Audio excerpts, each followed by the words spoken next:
I'm Beth Guckenberger, and this is the Reckless Faith Podcast. Welcome back to the Reckless Faith Podcast. I'm here today with my friend, Dr. Rob Hall, colleague at Back to Back Ministries. Rob, thanks for being with us. Absolutely. We are already into day 12. I love it. I mean, amazing. Day 12 it's usually about showing up, saying yes to starting somewhere. Oh, man. I mean, sometimes, I don't know if any listener can relate to this, but sometimes I feel drawn towards a person or a circumstance, or in this case, it was like the whole entire population of orphans on the planet. And it's like, how do I even get my hands around the problem, let alone understand what God might have me do in the middle of it? And there's a story that came up, you know how like you have experiences as a children and then you forget about them until the moment when you need to remember something. Like when the story that I wrote about in that day, I remembered something that had happened all the way back when I was in third grade. The bus let me off at the top of Sunday Lane, and I remember running one day after school all the way down my street.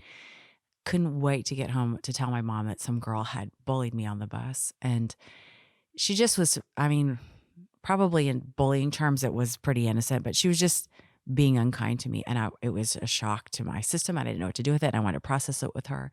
And as I was telling her what this girl was saying, my mom got out this piece of paper. And I now know that my mom knew that this girl's parents were in the middle of a divorce and that this little girl was in the middle of a war between her parents that she probably didn't even understand what was going on, and she was hurting herself.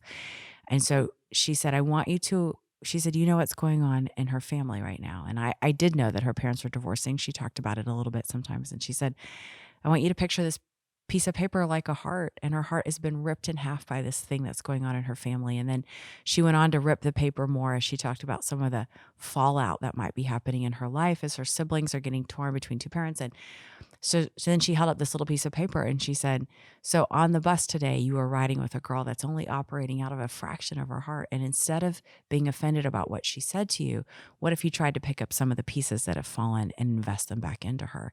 And I felt like that day I got commissioned. Like, okay, tomorrow on the bus, no matter what she says, no matter how she treats me, no matter what happens, I have a job to do, and that's to pick up pieces and put them into her heart. And I had forgotten about that assignment and conversation and even experience until I got into Monterey, and I realized as I was challenging this little mission team to join us in the children's home, and they were looking at me like, what in the world are we going to do about 100 orphans in 7 days?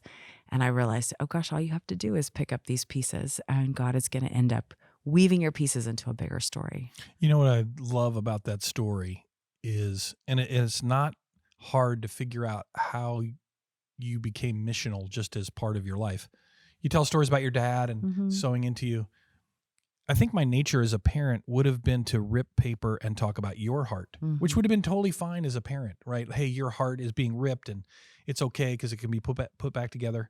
But instead, your mom used that exercise to talk about the other person who had hurt you. Yeah. And there's so much wisdom in that, and perhaps a lesson also in the minds of parents who are listening right now, right? So we want to fix your heart as my child, but in the midst of that, you're also perhaps by doing it this way, like your mom did, reminding your own kids that the world is bigger than just them. Yeah, and the practice of that way of life actually sometimes attracts me to mean people. Like, you know how typically our nature might be to take a wide berth around someone who is toxic in some way. I'm not drawn to them, hopefully, in any kind of inappropriate way or like glutton for punishment kind of way. But I do find myself sometimes wanting to get close enough to make sure that I've made a deposit before I go on my path. And I think it means, I found myself on the other side of conversations that aren't always easy, but there's something about being on the offensive that keeps me from being on the defensive. And I feel like sometimes our culture is very defensive these days. Like we're very quick to be, to defend ourselves or to stick up for ourselves. And while I don't think that that's necessarily wrong, we teach people how to treat us, I believe. But at the same time, could we consider ourselves commissioned to go to people that are out there hurting? Because pain makes us mean. And if somebody is if somebody's hurting, if somebody is being mean, that means they're probably hurting. And maybe we could look past kind of that outward behavior and address their pain. Yeah. Yeah. Hey, the action for day 12 is get a piece of paper and rip it, remembering how you've been torn apart. Grieve with the Lord over your brokenness. Then pick up the pieces and thank Him for the people who have made deposits of healing in your life. Reach out and thank them for how they've encouraged you.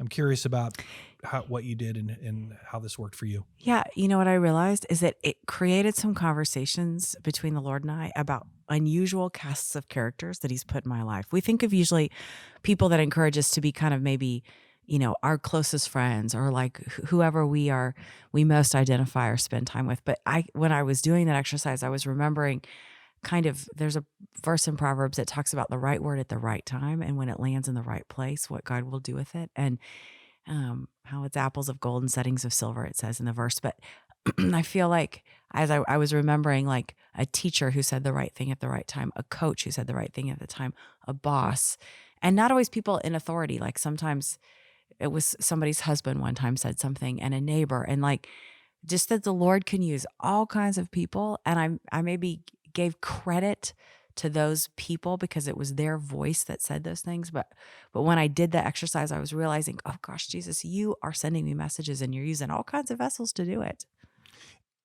A lot of the action steps can be used over and over and over again. They're not just a one-day event. This strikes me as something that could be a habit for people.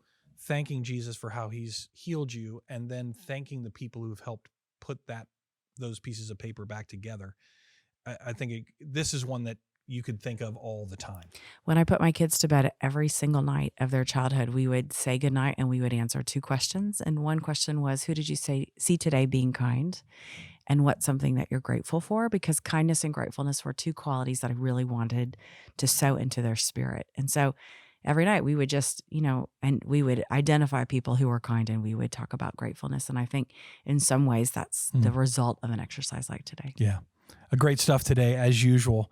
Hey, if you have a copy of Reckless Faith, a 40-day journey to saying yes, we hope the podcast keeps you focused on having meaningful conversations, just like Beth and I are having, with God or with other people.